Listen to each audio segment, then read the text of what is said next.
Hi everyone, this is Veronica. और जो environment की सीरीज हम ये कर रहे हैं, इसमें आज हम पढ़ेंगे यूट्रोफिकेशन के बारे में। What is eutrophication? बहुत इंपॉर्टेंट कॉन्सेप्ट है इन्वायरमेंट एंड इकोलॉजी में। इसको कवर करते हैं आज। और बाकी आप मुझसे कनेक्ट कर सकते हैं कहीं पे भी, because I feel social media पे, because I feel together we can make a huge difference. ये आपका प्री का सिलेबस है इन्वायरमेंट एंड इकोलॉजी का। तो इसमें काफ़ी ये जो सीरीज़ हमारी चली है, मैंने कुछ इंपॉर्टेंट कॉन्सेप्ट जो बहुत ही बेसिक कॉन्सेप्ट होते हैं, सब कंफ्यूज रहते हैं, उनको कनेक्ट किया है। बाकी जो डिटेल स्टैटिक है वो हम यूपीएससी का जो बैच हमारा 9 अक्टूबर से शुरू हो रहा है, जीत निश्चय बैच, उसमें हम पढ़ेंगे। और जीत निश्चय बैच का जो प्राइस है वो सिर्फ 5000 रुपीज़ है, इनफैक्ट 4999, ठीक है। और इसमें आपको सारा यूपीएससी का सिलेबस जो है कवर कराया जाएगा। अदरवाइज सिर्फ आप इन्वायरमेंट या साइंस एंड टेक का मॉड्यूल ही लेते हो तो वो ही 4999 में आता है। तो here with you are getting much extra, आपको पूरा यूपीएससी मिल रहा है। So this is just first batch, that is why इतना सस्ता है। आगे के बैचेस के प्राइसेस इंक्रीज हो जाएंगे। Now coming to eutrophication. Eutrophication एक ग्रीक वर्ड यूट्रोफोस यानी नरिश्ड या एनरिच्ड, इसका मतलब होता है, इस वर्ड से आया है। यूट्रोफिकेशन एक आपका इकोलॉजी का टर्म है जिसका मतलब होता है नरिश्ड, यानी बहुत ज़्यादा न्यूट्रिएंट्स कहीं पे होना। देखो, आप बोलेंगे मैम न्यूट्रिएंट्स कहीं पे बहुत ज़्यादा है, तो ये तो अच्छी बात है, लेकिन ये अच्छी बात नहीं है। Excess of everything is bad, ये आप जानते हैं। कोई भी चीज़ अगर जिस मात्रा में होनी चाहिए उससे ज़्यादा है, वो अच्छी बात नहीं होती। तो यहाँ पे हम इन्वायरमेंट के कॉन्टेक्स्ट की बात कर रहे हैं। और अब यहाँ पे होता क्या है ना, इन्वायरमेंट के कॉन्टेक्स्ट में यूट्रोफिकेशन को आप डिफाइन कर सकते हैं कि आर्टिफिशियल तरीके से या आर्टिफिशियल सब्सटेंसेस या नॉन आर्टिफिशियल सब्सटेंसेस, जैसे कि नाइट्रेट्स, ओके, फॉस्फेट्स। अब नॉर्मल आप देखो, नाइट्रेट्स और फॉस्फेट्स जो हैं, they are very important for plant growth, plants के लिए बहुत इंपॉर्टेंट है। लेकिन जब इनकी मात्रा इन्वायरमेंट में ज़्यादा हो जाती है, ओके, जब ज़्यादा हो जाएगी तो वो अच्छी बात नहीं होगी। पानी में स्पेशली फर्टिलाइजर्स के थ्रू, सीवेज के थ्रू, जब पानी में इनकी मात्रा बढ़ जाएगी या फ्रेश वाटर सिस्टम में, that is not good, that leads to eutrophication. अभी आई कम और डिटेल में बात करेंगे, बट नॉर्मली आप समझिए यूट्रोफिकेशन ज़्यादा न्यूट्रिएंट्स होना। नाइट्रेट फॉस्फेट्स की बात हम कर रहे हैं, वो पानी में ज़्यादा हो गए हैं। पानी में कहाँ से आए? फर्टिलाइजर्स के थ्रू आए, सीवेज के थ्रू आए, ठीक है। अब इसमें क्या होगा कि जो प्राइमरी प्रोडक्टिविटी है वाटर बॉडी की, वो इंक्रीज हो जाएगी, है ना। प्राइमरी प्रोडक्टिविटी में फिर क्या होगा, बहुत सारे फाइटोप्लैंक्टॉन्स यानी जो प्लांट्स हैं जो पानी में पाए जाते हैं, वो इंक्रीज हो जाएंगे। तो पानी ऐसे आपको क्लियर नजर आना चाहिए, बट ये जो छोटे छोटे प्लांट्स हैं, वहाँ पे फाइटोप्लैंक्टॉन्स हैं, ये वहाँ पे बहुत ज़्यादा इंक्रीज हो जाएंगे, इनका ब्लूम हो जाएगा, ठीक है ना। यूट्रोफिकेशन को इकोसिस्टम सिंड्रोम भी कहा गया है, क्योंकि इसमें एक्स्ट्रा न्यूट्रिएंट्स आपके ऐड हो रहे हैं। और याद रखना कहाँ से ऐड हो रहे हैं। तो आई होप कि आपको बेसिक समझ में आया। तो देखो, छोटे ये पूरा आपको ग्रीन एल्गल ब्लूम, इसको क्या बोलते हैं? Algal bloom. Now you tell me, nutrients otherwise तो अच्छी बात है, बट अदरवाइज जब ज़्यादा न्यूट्रिएंट्स हो रहे हैं तो ये हाल हो रहा है आपकी वाटर बॉडी का, एल्गल ब्लूम। अब इससे नुकसान क्या होता है, will come to it, but before that you should know 3 stages हैं। ओलिगोट्रॉफिक स्टेज होती है deep and nutrient poor system, कि एक ऐसा सिस्टम जहाँ पे बहुत ज़्यादा न्यूट्रिएंट्स नहीं है, कम न्यूट्रिएंट्स हैं, that is known as oligotrophic. Deep system है ये आपका।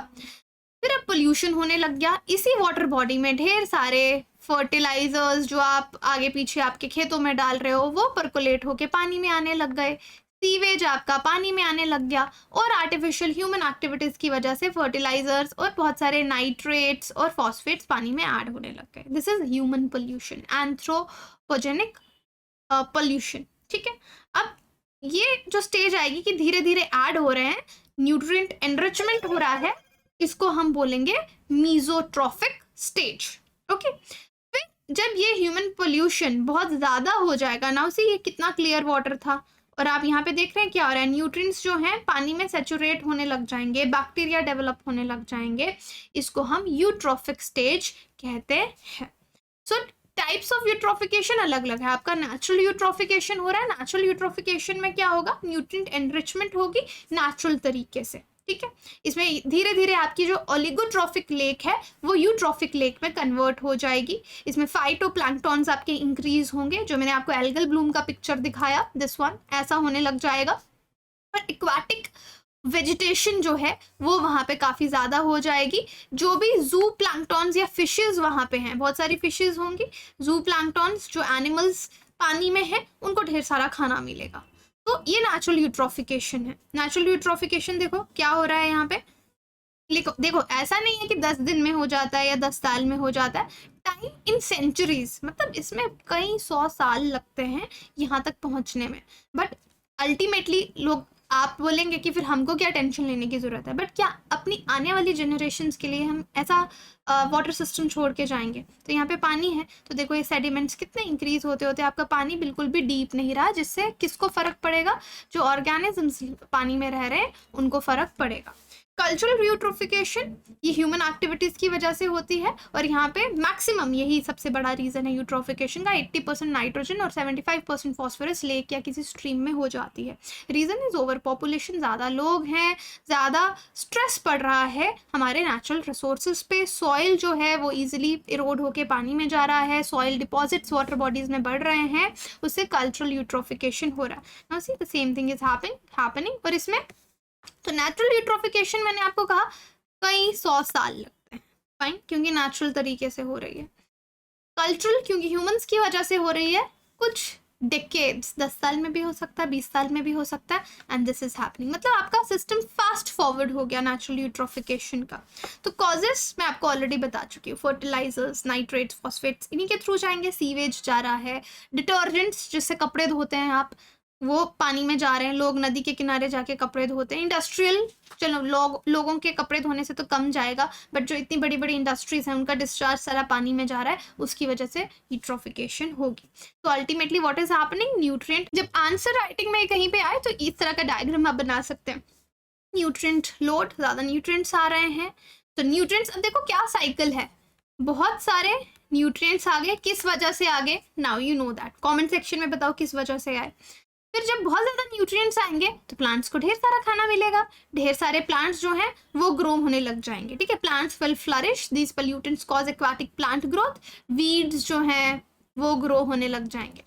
अब इतने सारे प्लांट्स हो रहे हैं, तो जो एल्गल ब्लूम आपको देखने को, जो मैंने आपको ग्रीन कलर का पिक्चर दिखाया, एल्गल ब्लूम होने लग जाएगा। एल्गल ब्लूम होने की वजह से क्या होता है ना, जो ऑक्सीजन है पानी में वो कम होने लग जाती है, ऑक्सीजन डिप्लीट होने लग जाती है, क्योंकि जब पानी के ऊपर पानी है पूरा ग्रीन ग्रीन हो गया तो सनलाइट नीचे नहीं जा पाएगी। सनलाइट नीचे नहीं जा पाएगी तो क्या होगा, जो प्लांट्स हैं जिनको सनलाइट चाहिए वो मरने लग जाएंगे। ओके, जब वो मरने लग जाएंगे तो ऑक्सीजन पानी में डिप्लीट होने लगेगी, क्योंकि प्लांट्स नहीं बचे जो ऑक्सीजन दे रहे हैं पानी को, और प्लस जो बैक्टीरिया उनके डेड मटेरियल या ऑर्गेनिक मैटर पे फीड कर रहा है उसको ऑक्सीजन चाहिए उनको डिग्रेड करने के लिए, तो ऑक्सीजन पानी में कम होने लग जाएगी, ठीक है। तो इस वजह से ऑक्सीजन विल स्टार्ट डिप्लीटिंग। अब जो डेड प्लांट्स हैं उनको बैक्टीरिया डिकम्पोज करेगा, तो दो तरीके से ऑक्सीजन कम हो रही है, एक तो प्लांट्स आर डाइंग, ठीक है, प्लांट्स डाइंग, वन रीजन। दूसरा रीजन इज ऑर्गेनिक, ये डिकम्पोजिशन। डिकम्पोजिशन में क्या हो रहा है कि जो बैक्टीरिया है, जो प्लांट्स मर रहे हैं, सनलाइट नहीं मिल पा रही, उनकी बॉडी को डिकम्पोज करेंगे। डिकम्पोज करने के लिए उनको ऑक्सीजन चाहिए, तो वो पानी से जितनी ऑक्सीजन बची है उसको यूज करने लग जाएंगे, तो ऑक्सीजन डिप्लीट होगी। इससे जो वो पूरा इकोसिस्टम है वाटर का, ऑक्सीजन इतनी कम हो जाएगी, जो पूरा आपका इकोसिस्टम है उसकी डेथ हो जाएगी। So your ecosystem will die, right. Fishes, organisms जितने भी है, प्लांट्स है, सब खत्म हो जाएंगे, वो किसी काम का भी इकोसिस्टम बचेगा नहीं। तो this is what is happening of eutrophication. तो कोई बोले कि ज़्यादा न्यूट्रिएंट्स अच्छी बात है, तो अब आपको समझ में आ गई, ज़्यादा न्यूट्रिएंट्स हो जाएंगे तो वो अच्छी बात नहीं है। तो जहाँ पे ऑक्सीजन नहीं रहती, उस ऑक्सीजन के डिप्लीट होने को जो जोन्स बनते हैं उनको हम क्या बोलते हैं, हाइपोक्सिक जोन्स, कम ऑक्सीजन, है ना। फिश का रिप्रोडक्शन कम हो जाएगा, बॉटम ड्वेलर जो नीचे के प्लांट्स हैं, सनलाइट नहीं पहुंच रही, वो मर जाएंगे, ठीक है। कॉलोनियल ऑर्गेनिजम्स आपके मर जाएंगे। This all is happening because of eutrophication. Eutrophication किस वजह से हो रही है, इस चार्ट में आपको सब कुछ मिलेगा। अब ये चार्ट थी जो माइंड मैप्स हैं, ये these are basically mind maps. सिर्फ इन्हीं को देख लेंगे ना तो आंसर राइटिंग में यूट्रोफिकेशन पे कुछ भी आएगा GS3 में आप यहाँ से लिख लेंगे, और प्रीलिम्स में भी कोई सवाल आएगा इसको कर लेंगे। This is the full chart, इसको कॉपी में बना लीजिए। तो क्या इफेक्ट्स हो रहे हैं यूट्रोफिकेशन के, फर्क किसको पड़ रहा है, आपका इकोसिस्टम खत्म हो रहा है। इकोसिस्टम खत्म होने से क्या होगा, बायोडाइवर्सिटी आपकी कम होगी, क्योंकि वहां के प्लांट्स मर गए, वहां के एनिमल्स मर गए, है ना, वहां की फिशेस मर गई। तो changes in ecosystem plus decrease biodiversity. फिर क्या होगा, अब जो वाटर सिस्टम था, जो इकोसिस्टम था पुराना ओरिजिनल, क्या होता है ना, जैसे जब दंगे होते हैं या जो लोग वॉर के टाइम पे या आज़ादी के बाद पाकिस्तान से हिंदुस्तान भाग के आए, वहाँ पे उनके घर थे, हमारे बहुत मेरी नानी की तरफ के रिलेटिव्स जैसे भाग के आए, तो उनका घर था लाहौर में था, मीरपुर में था, वो लोग भाग के आए इंडिया में, अब वो उनका घर था, अब वो तो आ गए, वापस जा नहीं सकते, तो उनके घर में क्या हुआ, किसी और ने कब्जा कर लिया। तो same thing will happen, new species invasion, कि अब जो ओरिजिनल इनहैबिटेंट्स थे वो अपने साफ एकदम अच्छे इकोसिस्टम में रह रहे थे, अब वो सब मर गए, वो डिस्ट्रॉय हो गया, तो कोई और आके उस पर कब्जा करेगा, तो नई स्पीशीज वहां पे आएंगी जो कि इन्वायरमेंट के लिए अच्छी नहीं होंगी, ठीक है। And increase in biological oxygen demand, BOD जो है वो भी इंक्रीज हो जाएगा, क्योंकि एल्गल ब्लूम्स यूट्रोफिकेशन की वजह से हो रहे हैं। जब एल्गी मरेगी, माइक्रो ऑर्गेनिजम्स उसको ब्रेक डाउन करेंगे, पीछे ऑर्गेनिक स्टफ बचेगा।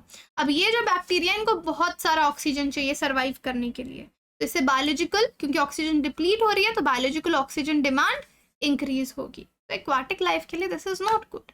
तो आप देखिए कि एक यूट्रोफिकेशन के कॉन्सेप्ट में आपने देखा किस तरह के चेन ऑफ रिएक्शंस जो हैं इकोसिस्टम में वो हो रहे हैं, कि यूट्रोफिकेशन एक तरफ से ह्यूमन एक्टिविटीज़ की वजह से नाइट्रेट फॉस्फेट्स जा रहे हैं, प्लांट्स इंक्रीज हो रहे हैं, प्लांट्स इंक्रीज होने के बाद एल्गल ब्लूम हो रहा है, सनलाइट नहीं जा पा रही, किस तरह से जो वहाँ पे जानवर हैं वो मरने लग गए, फिर किस तरह से एल्गी मरेगी, बैक्टीरिया उसको डिकम्पोज करेगा, सो डेड जोन्स बनने लग जाएंगे, फिश किल्स होने लग जाएंगी मास लेवल पर, तो एक चेन रिएक्शन सेटअप हो जाएगा जो कंटिन्यू रहेगा जब तक वो इकोसिस्टम पूरी तरह से खत्म नहीं हो जाता। अब हमने इतनी प्रॉब्लम पढ़ ली है, तो भाई इसका सोल्यूशन क्या है, कैसे ठीक कर सकते हैं। तो प्रिवेंटिव टेक्निकल सोल्यूशंस हैं इसके, कि आप जो इंडस्ट्रीज हैं जो अपना पानी ऐसे के ऐसा पानी में बिग वाटर बॉडीज में छोड़ देती हैं, उसको ट्रीट करो, ट्रीटमेंट दो उसको, ताकि उसमें से न्यूट्रिएंट लोड कम हो।